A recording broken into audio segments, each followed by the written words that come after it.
Ito po yung naulanigan ko sa aking mga informante dyan sa Campo Crame at sa NBI na tinitrace na po nila at sinusundan na itong isang fake account sa Facebook, itong Lynn of Rier. Ha? Ito ay peking account po. Pero ito ay pagmamayari nito, ang gumawa nito isang babae, sabi ng mga otoridad na taga Cavite. Ha? Ang ginawa niya po ay nagbanta ito na i-assassinate ang Manong Digong Duterte kapag hindi natuloy ang ikang impeachment. At sinabi pa ng peking account na ito ay papasabugin, magtatanim ng bomba sa Luneta sa araw ng rally ng mga Duterte supporters sa April 2. Siyempre ho, kung ito po ay prank, joke lang ito, o totoo man ito, dapat ho siguro talagang seryosohin ng mga otoridad ito, pag-aralan. Dapat ito ay imbestigahan. At pagkatapos imbitahan itong may-ari ng account na ito, itong Lynn of Rier na ito, at questionin, bakit mo sinabi yan? Bakit mo, siyempre, sasabihin ng buang yan, wala naman akong kakayahan, sir, babae ako. Maski na, ha? Alam naman natin, ang kalaban ng gobyerno ngayon ay mapera. Alam nyo naman ho lahat yan. Dahil halo-halo na, nagsama-sama na po ang kalaban ng ni Manong Digong Duterte. Nagsama-sama na ang mga mayayaman, nagsama-sama na mga oligarchs, nagsama-sama na mga drug lord, nagsama-sama na mga politiko, mga gambling lord, nagsama-sama na ho lahat. Kaya marami ho silang pondo. Unlike po sa gobyerno, unlike po kay Duterte, ala naman hong pera yun, di ba? Tumakbo yan, nanalo, dahil sinuportahan ng tao, ganun lang ho. May mga sumuporta.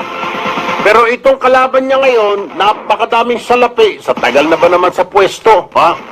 Mantakin mo, mga drug lord ang kausap. Ngayon, kung nakinig kayo sa mga hearing dati, milyon-milyon, baliwala, 5 milyon, 15 milyon, pinamimigay, di ba? Baliwala, ngayon pa. Siyempre, isang concerted effort ho ito na mawala ang gobyerno na ito, na matanggal, mapatalsik sa pwesto ang Duterte. Para sila na naman tuloy ang happy-happy nila. Tuloy ang bentahan ng droga, tuloy ang ikang sindikato, tuloy ang pagnanakaw, tuloy-tuloy lang. Kaya nga, itong banta na ito ng isang Facebook account na peke ng Lynn of Rier, dapat ito imbestigahan. Dapat ito kasuhan, ha? Hindi dapat maging pakampante ang mga NBI natin, Cybercrime Division, maging ang CIDG Cybercrime Division. Dapat ito imbestigahan, damputin ang babae na ito. Imbestigahan sino pa mga kasabwat mo, ha? Sino ang nagpipinan sa'yo? Mahirap po ha?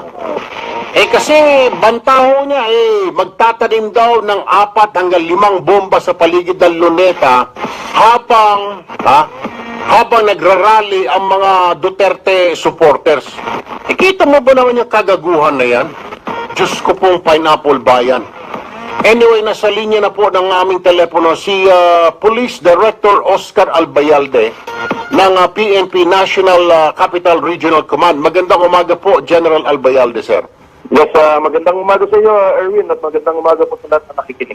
Okay, sir, tayo live sa radyo ngayon, napapakinggan tayo at sa TV sa buong kapuluan and of course sa iba't ibang platform ng social media ngayong umaga. General, ito lang po nakakabahala lang ho itong nabasa ko na sinusundan na raw po ngayon ng Cybercrime Division yata ng PNP itong isang peking account ng sa Facebook na Lynn of Rier na ang sinasabi ng isang kolumnista ay fake daw ito, pero nagbanta ito kamakailan, sinasabing i-assassinate daw ang Manong Digong Duterte kapag hindi na-impeach ito. Lalagyan daw ng mga bomba ang Luneta sa April 2 sa araw ng rally at pasasabugin habang nagrarally ang Duterte supporters. Bagamat parang ito po ay banta lamang, bagamat ito ay nananakot lamang, pero siguro sir, dapat lamang na seryosohin ito at imbestigahan ng kapulisan natin, Director Abayalde. Will you agree, sir? Yes, tama yan, Erwin, no? Whether hindi po totoo, totoo yan, ay kailangan talagang pantayan yan at kailangan i-validate yung information na yan dahil napaka-serious po yan ng banta na yan. Lalong-lalo na hindi lang sa buhay ng ating mahal na Pangulo, kundi yung mga nakakaraming mga kababayan natin, baka marami pong madiskasya. Kailangan pong hindi po pwedeng i-take for granted yung information na yan. Alam naman ho natin, ito mga kalaban ng gobyerno ngayon, sinasabi ni Manong Digong, di ho ba na sama-sama na, dyan yung mga drug lord, nandyan yung mga oligarchs, nandyan yung mga milyonaryo, mga politiko, ako ho, kumpiyansa na kaya nilang gawin ito, kung buhang itong may-ari ng account na ito at pinost niya, kakayanin siguro. Siguro, ano kaya maganda siya kung pwede ba itong imbitahan ng PNP o kaya ay kasuhan, humingi ng arrest warrant sa korte para ito po'y maimbitahan at ma-question sa PNP? I'm sure inimbisigan na po yan ng ating anti-cybercrime group, Erwin, kasi meron po tayong anti-cybercrime group sa PNP, no? Silang in charge dyan sa mga ganyang information na nagagaling sa ating mga websites. Sir, ito po mga banta-banta sa Pangulo, ano ho ba, hindi ho ba, may kaso po ba yan kay sinasabi ng kasuhan, ang Pangulo, dapat sipain sa pwesto, ikudita ang gobyerno? Hindi po ba, ang alam ko ho, may kaso po ito, parang sedition or something, kahit sino magsabi niya, politiko man siya o hindi. Pero pag gano'n na yung mga sinasabi na patalsikin ang gobyerno na ito, kasuhan, ikudita, etc., hindi po ba may kaso ito, sir? May paglabag sa batas? Yes, Erwin, siguro, depende po kasi yan, no? Kung seditious or rebellious yung sinasabi ng isang tao laban sa gobyerno o laban sa Pangulo. Pwede po yan. Remember, meron na pong mga ganyang naging kaso during the time the late President Aquino noon na may mga nakasuhan na rebellion, no? Napakarami po yan. At of course, sabi nga natin, kung talagang seditious po yung mga utterances na ganyan, pwede pong makapag-file ng kaso. Nakikita naman po talaga natin na halos political yung may mga ang rason kung bakit ganyan ang sinasabi sa ating Pangulo. Ito po ba ay minomonitor na rin ng PNP, General Albayalde? Kasi very nakaka-concern lang po, sir, na they start talking like that na parang wala na hong gobyerno kasi siguro masyadong malaya na ang pamamahayag ngayon, pananalita. There's really a lot of freedom now, kahit sino nila, lalo sa social media. Pero, doesn't it nakaka-concern kaya, Sir Albayalde, na dapat talagang tutukan ito? Of course, Erwin, talagang nakakabahala po yan, no? Although, sabi nga natin, we respect democracy dito sa ating bansa, no? And all over the world siguro, talagang ang practice natin ay demokrasya. Ngunit kailangan pa rin po nating sumunod sa ating batas.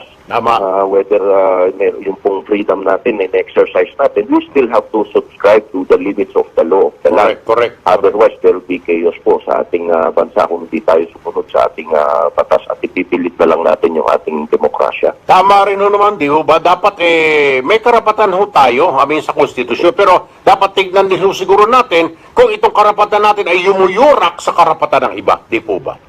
Tama po yan, Erwin. No? While we respect, sabi nga natin, yung freedom of speech, freedom of assembly, lahat po karapatang pantao, kailangan pa rin natin pong sumunod sa ating batas kasi yan po ang magiging gabay sa ating mga pagkikilos. Alright.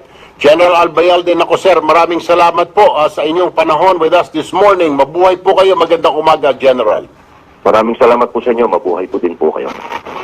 Ay, Edson, Kenneth, tawagan yung NBI at saka yung CID, yung Cybercrime Division. Pagbalik natin, kailangan nating makausap yan dahil babalatan natin ng buhay.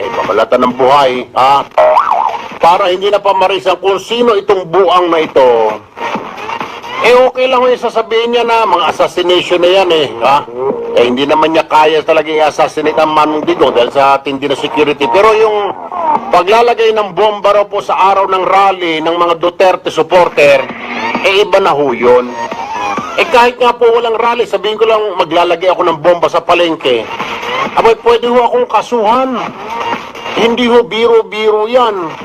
Dapat ho'y seryosohin talaga ng mga otoridad. Mamaya ho, sa ating pagbabalik, sino itong buang na ito, na nagbanta, napapasabugin ang luneta, maglalagay siya ng bomba raw, ako'y naniniwala naman dahil may kakayahan naman sila, kalaban siya, nagpakilala siya na kalaban siya ng gobyerno, dahil mukhang supporter pa ito ng isang mataas na opisyal ng ating bayan, sinasabi niya, papasabugin niya habang nagrarally ang mga Duterte supporter. Dapat ho talaga seryosohin ho ito. Tawagan na makakausap po natin mamayang NBI at ang PNP. Kung wala pa silang lead kung saan nakatira itong buang na ito, ako meron ho akong impormasyon. Ituturo ko kung saang bayan o saang lungsod. Nandito lang po sa Metro Manila nakatira ho yan. Diyan po sa bandang south ho nakatira. Nakasiro in na ho. Ito ay impormasyon sa akin ng isang kaibigan na lespo. Alam nila kung saan, anong bayan na. Ang sinisiro na lang nila kung yung exact address. Alam din nila yung subdivision kung saan nakatira. Itong gumawa ng taking account na ito. Mamaya ho, bibigyan ko ng tip itong cybercrime division natin para mahuli itong buang na ito na nagbanta na papasabugin ng luneta. Diyos ko po naman. Wag naman ganun. Unfair naman yun. Kayo nga, no, people power rally, hindi naman kayo sinabihan, pinabayaan kayo. Maski nagputak yung isa sa inyo dyan. Nanakot pa ng mga kabataan. Hindi naman hinuli. Tapos kayo na magrarally lang mga suporte ng Duterte, ganun ang gaganti ninyo. Tatanim ng bomba, wag naman ganun. Sus Mariosa. Teka muna mga kapatid, sa pagbabalik natin yan pag-uusapan natin yan, tatawagan natin yung PNP para ibigay yung kanilang impormasyon sa kanilang impormasyon saan nakatira itong buang na ito na ika nga bomber, luneta, ika nga luneta. Pilipinas na mayroong positive outlook. Paliwanag ng Fitch, resulta rin ito ng 6.8% na naitalang GDP growth ng bansa noong 2016 kung saan mas mataas ito kumpara sa 5.9% na naitalang paglago noong 2015. Naniniwala din ang Fitch na magtutuloy-tuloy ang paglago ng ekonomiya ng Pilipinas. Dahil dito, umaasa silang papalo pa sa 6.8% ang GDP growth ng bansa ngayong taon at 6.7% na paglago naman sa taong 2018. Bilang na ang maliligayang araw na mga mahilig magyosi ngayong binabalak na ni Pangulong Duterte na ipatupad ang smoking ban sa buong bansa. Giit ng Pangulo, ito raw ang dahilan ng paghina ngayon ng kanyang kalusugan. Umaaksyon si Maricel Halil. Hindi lang adik sa droga ang kakantiin ngayon ng Pangulong Rody Duterte. Maging ang mga adik sa yosi, mukhang dapat na rin kabahan. Balak na raw kasi ng Pangulo na ipatupad ang no smoking law sa buong Pilipinas sa mga susunod na buwan. Pabirong hirit pa ni Digong. You can only smoke if you are in the open sea at least 5 kilometers from the coastal shores.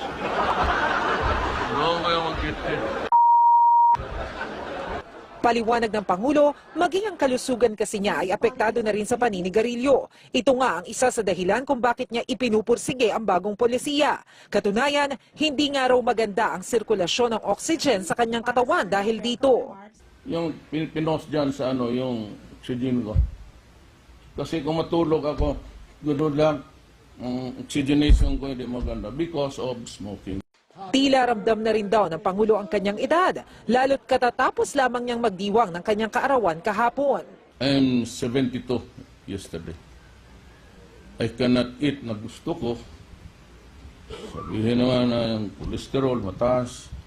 Hindi naman tanim o sugar mo. Bantayan mo kay 6 na. Tapos hindi ka, wala na. Hindi na makainom kasi may baret. Pero kahit may edad na, hindi pa rin nawawala ang mga hirit ng Pangulo tungkol sa kanyang love life. One president, 2 first ladies.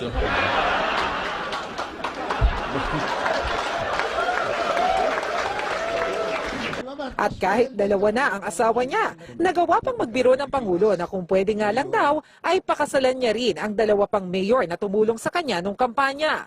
Kabilang na rito ang alkalde ng Virac na si Nanette Alberto at ang mayora ng Socorro na si Maria Febrondial na siyang binisita niya ngayon sa Oriental Mindoro kasabay ng People's Day celebration. Pero sabi ng Pangulo, ito ay pagtanaw lang naman ng utang na loob sa naitulong ng mayor sa kanya. Umaaksyon. Maricel Halili, News 5. Itinuring ng Malacanang na propaganda at publicity lamang para sa kanilang pansarili ang inihaing supplemental impeachment complaint laban kay Pangulong Rodrigo Duterte ni Magdalo Party List Representative Gary Alejano sa Kongreso. Ayon kay Presidential Chief Legal Counsel Attorney Salvador Panelo, may tuturing din itong second impeachment complaint na hinding-hindi pinahihintulutan ng batas. Sinabi pa ng kalihim na isang impeachment complaint lamang ang maaaring ihain sa loob ng isang taon. Nauna nang inihain ni Alejano ang supplemental impeachment complaint laban kay Pangulong Duterte dahil sa umunoy pagpapahintulot sa China na makapaglayag sa bahagi ng Benham Rice na isa sa mga teritoryo ng Pilipinas. Bugok at buwang, ganyan inilarawan ni Pangulong Duterte ang European Union o EU. Sinabi ito ng Pangulo kahapon matapos manawagan ang EU na pakawalan si Senadora Laila de Lima. Ayon kay Digong, hindi political prisoner ang senadora. Wala rin daw karapatan ang EU na makialam sa Pilipinas dahil wala itong alam sa totoong sitwasyon ng bansa. Pero paglilinaw ng Pangulo, hindi niya nilalahat ang mga puti o Europeans. Ba't naniniwala na political prisoner si De Lima? Na pinaparelease ng iyo kasi political prisoner daw yung sa politika. Tapos ako patuloy ang ipakulong.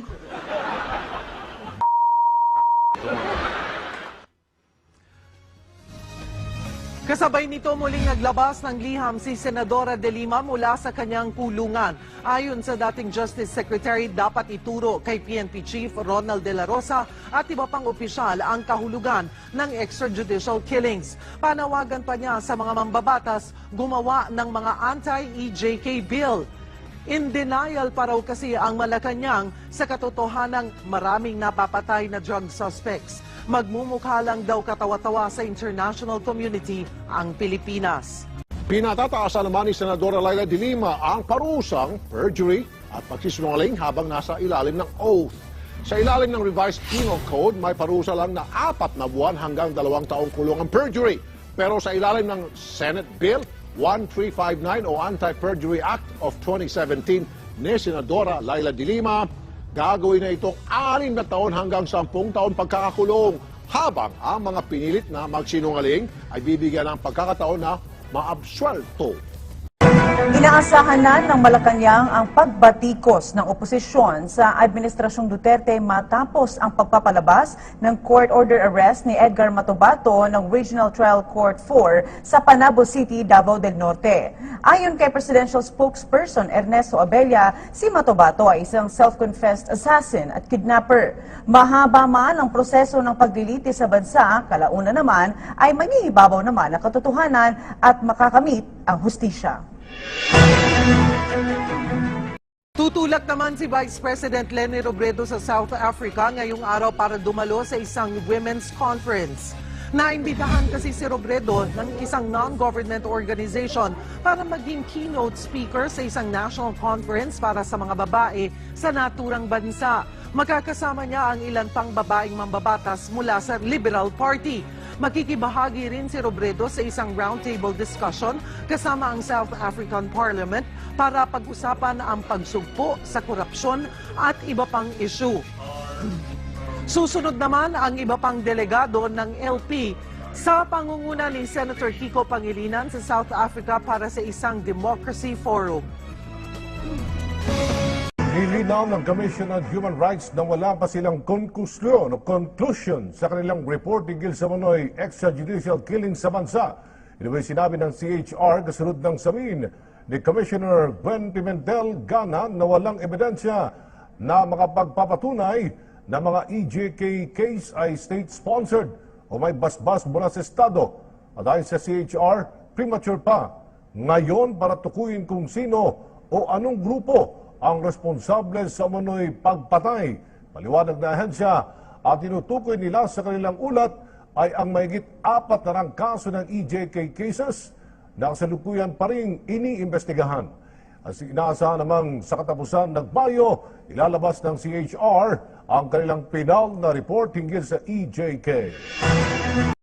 Partikular din niyang binanatan ang mga may-ari ng Inquirer at ABS-CBN. Inquirer, you've never been fair. I know that it's supposed to be antagonistic, but fair, you're not. Bastos kayo, pati ABS-CBN, bastos. Bastos talaga. Kasi alam nila, without checking sa the veracity of the truth about, pag-eleksyon na, pera-pera na eh. Kung sino yung makabayad ng pera, yun, publish nila. Kaya itong mga mayan, akala mo mga honest to, mga respected members of society. Kaya mukhang pera yan. At kaugnay ng balitang yan, pinalagan ng Inquirer ang pahayag ng Pangulo na di umano patas ang pagkukover nila sa administrasyon. Giit ng Inquirer, matagal na sila sa industriya at naninindigan sa mataas na kalidad sa larangan ng pamamahayag. Umalma ang pamilya ni House Speaker Pantaleon Alvarez sa lumabas na chismis matapos nitong sampahan ng kasong graft si Davao del Norte Representative Antonio Florendo. Sa report ng PhilippineStar.com, naungkat ang away umano ng mga karelasyon ni na Alvarez at Florendo. Nagsimula umano ito nang magkasagutan ng live-in partner ni Florendo at ang babae kasama raw ni Alvarez sa Mascara Festival sa Bacolod noong nakaraang taon. Pero ayon kay Alvarez, nagkataon lang ito at hindi malulugi ang gobyerno dahil dito. Sabi naman ng anak ng House Speaker na si Finance Secretary Paulo Alvarez, ikinagulat nila ang paggamit ng live-in partner ni Florendo na si Cathy Binag sa personal na relasyon sa kasong isasampa ng ama. Gusto raw nilang panatiling pribado ang kanilang personal na buhay. Kaya pakiusap niya, tigilan na ni Binag ang pagdawit sa kanila sa personal na issue dito. Pero nagpahayag din siya ng lungkot dahil nauwi sa di maganda ang matagal na nilang pagkakaibigan sa pamilya ni Congressman Florendo. Target magkaroon ng bilateral consultation meetings ng Pilipinas at China sa Mayo kaugnay sa usapin ng agawan ng teritoryo sa West Philippine Sea. Ayon sa Department of Foreign Affairs, posibleng dito ipaliwanag ng China ang kanilang mga naitalang aktibidad sa Philippine Exclusive Economic Zone. Si Joy Gumatay sa detalye. Pinagpaplanuhan na ngayon ng Pilipinas at China ang pagsasagawa ng bilateral consultation meeting anumang araw sa Mayo ngayong taon. Ayon kay Assistant Secretary Charles Jose, ang China mismo ang nag-alok na magsilbing host sa naturang pagpupulong tungo sa paglalatag ng mekanismo na magtataguyod ng territorial at maritime rights ng dalawang bansa. Well, ang purpose itong bilateral consultation mechanism ay magkaroon ng paraan, platform kung saan pwedeng pag-usapan ang mga issues hinggil sa usapin sa South China Sea. Importante na meron tayong paraan, mapayapang paraan dahil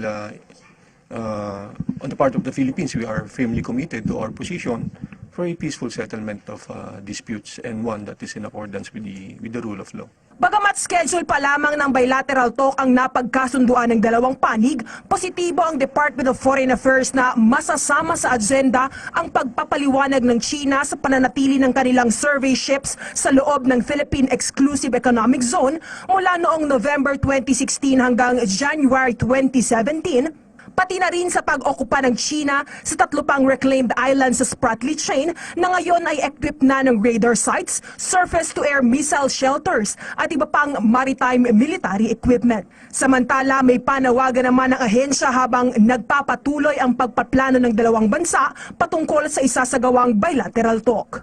To exercise self-restraint, not to use force or threat of force, and not to do anything that would further complicate the situation and anything that would raise tension in the area. I think all countries naman would like to see the maintenance of peace and stability in the region. Para sa PTV News, Joy Gumatay. Patuloy na nananagumpay ang hakbangin ng Philippine National Police laban sa paglabag sa karapatang pantao na kinasasangkutan ng mga alagad ng batas. Sa report ng PNP Human Rights Affairs Office, naitala ang pagbaba ng bilang ng human rights violations sa hanay ng pulisya. Ang ulat mula kay Lala Babilon. Bumaba ang bilang ng reklamong natatanggap ng pamunuan ng Philippine National Police kaugnay ng paglabag ng ilang pulisya sa karapatang pantao ng kanilang mga sospek. Noong taong 2014, may naitalang 174 na reklamo ang pamunuan ng PNP. Bumaba ito sa 131 noong taong 2015 at mas bumaba pa ang bilang noong nakaraang taon na naging 105 na lang. Pero ngayong unang 3 buwan ng 2017, pumalo na ng 56 ang natanggap na reklamo ng PNP Human Rights Affairs Office. Hindi naman ikinaalarma ng pamunuan ng PNP Human Rights Affairs Office ang nasabing bilang dahil hindi pa naman natatapos ang taon. Bukod dyan, dadaan pa ito sa due process at sa huli, korte pa rin ang magdidesisyon kung totoo nga ba ang mga isinumiting reklamo sa PNP. You think that the war on illegal drugs will escalate the number of human rights violations? The statistics shows that it goes down. So it's not.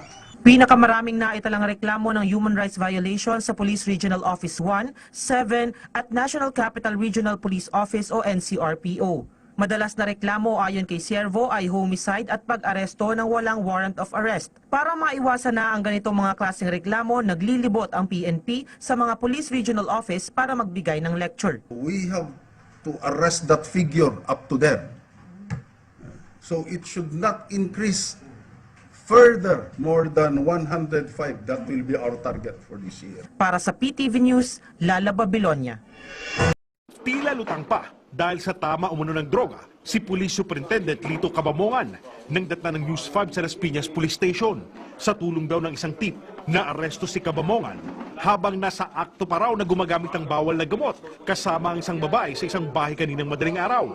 Pero pagpasok sa selda, mainit ang ulo ng pulis sa sospek. Mapag-upugin mo kayo. Ako mayor dito ngayon ha. Ha? Asan yung ano rito, mayor? Asan mayor? O sinong bastonero? Ito kayong dalawa. Upo kayo dyan.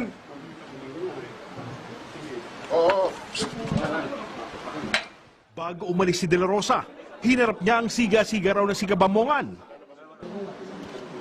Kung pwede lang ipalusot ko yung kamao ko dito para bugbugin kita, malusot ko lang itong kamao ko dito. Ka naninipa ka, kupin mo kayo ito. Bastos ka. Naharap ngayon si Cabamongan sa kasong administratibo at mga kaso sa iligal na droga. Nagbitaw ng pangako si Pangulong Duterte sa lahat ng pulis at sundalong maakusahan ng human rights violation sa kanyang war on drugs. Bibigyan niya silang lahat ng pardon. Sinisili ng Pangulo ang Amerika sa ginagawang mega construction ng China sa West Philippine Sea. Umaaksyon si Maricel Halil.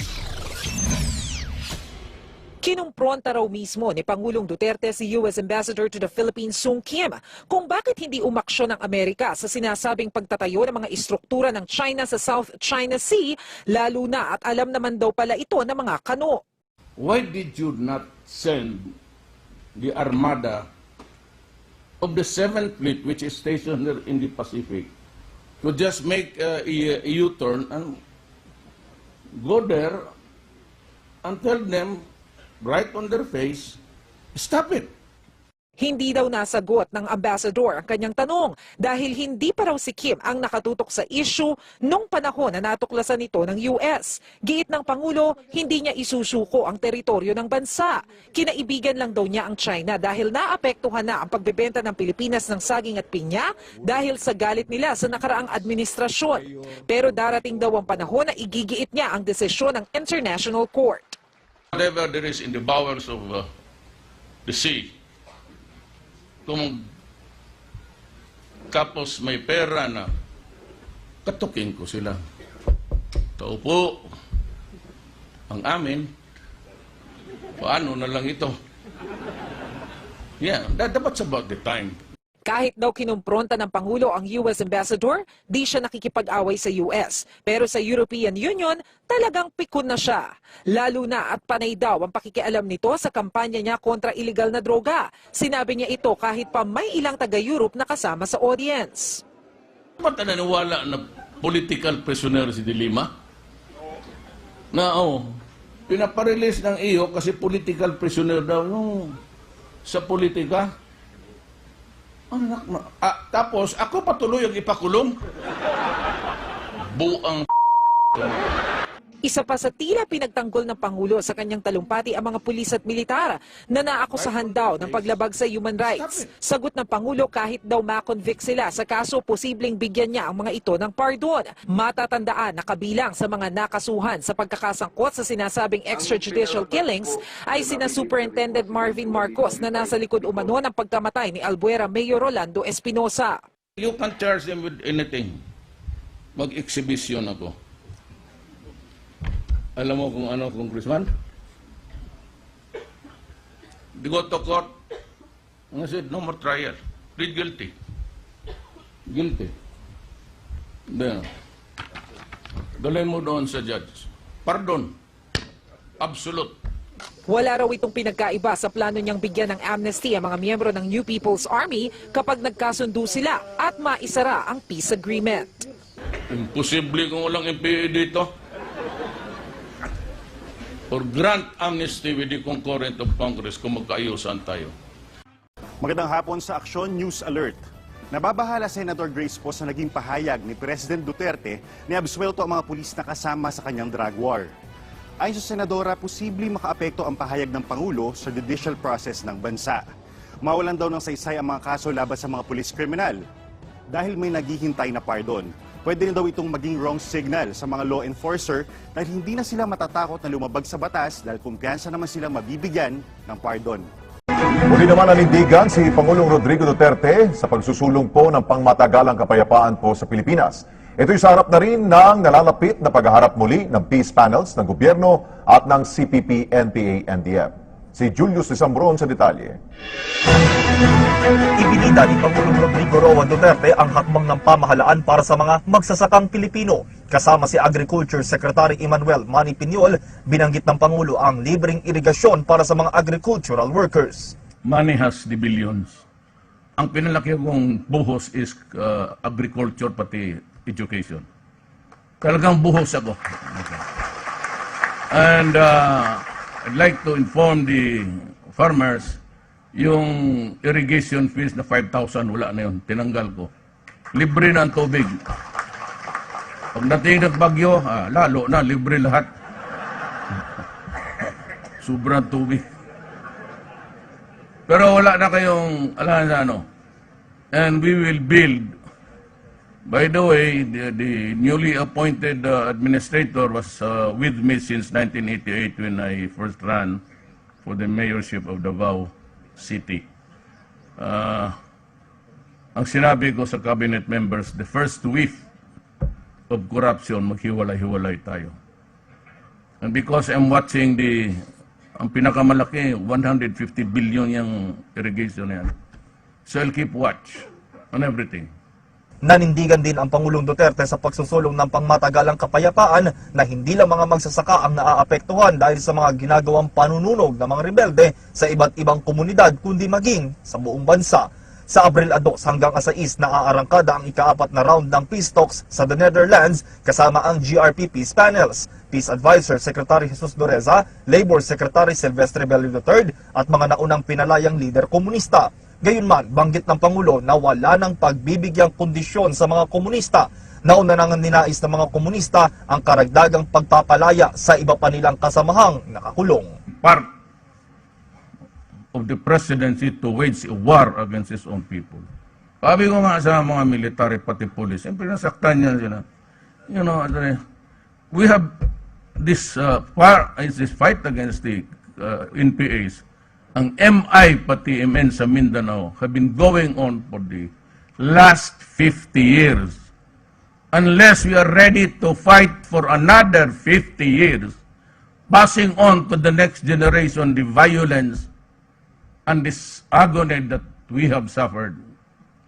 Kayo. Hindi pa lahat ng panahon mag-irat. Kalukuhan to. Yung mga komunista nakikinig ngayon, 50 years, nandiyan kayo sa bukid. Hindi ninyo makita yung anak ninyo na pinalabas ninyo sa mundo. Hindi nga ninyo mapaaral. Wala kayong pera. Hindi ninyo ang asawa ninyo, ng anak. Nagpalaki ng anak, wala kayo. What ano ba itong kalukuhan na to? Tapos gusto ninyo another 50 years? Ako, okay ako. May gobyerno, may pera, may taxes. But I said, look, that is not the... If I could just have peace with everybody, no? The problem is, ang ISIS, the terrorists now that's rampaging across the Middle East, they have anointed si Hapilon. Nandoon sa Central Mindanao. Ay ko, pinambumbahan ko siya. Sa harap naman ng patuloy na proteksyon sa kalikasan, inanunsyo din ng Pangulo sa harap ng Mindorenians ang implementasyon ng smoking ban sa susunod na mga buwan. Cannot smoke because of yung pinos dyan sa yung oxygen ko. Kasi kung matulog ako, gano'n lang, ang oxygenation ko hindi maganda because of smoking. That is why in the coming months, we will be implementing the no smoking law in the Philippines.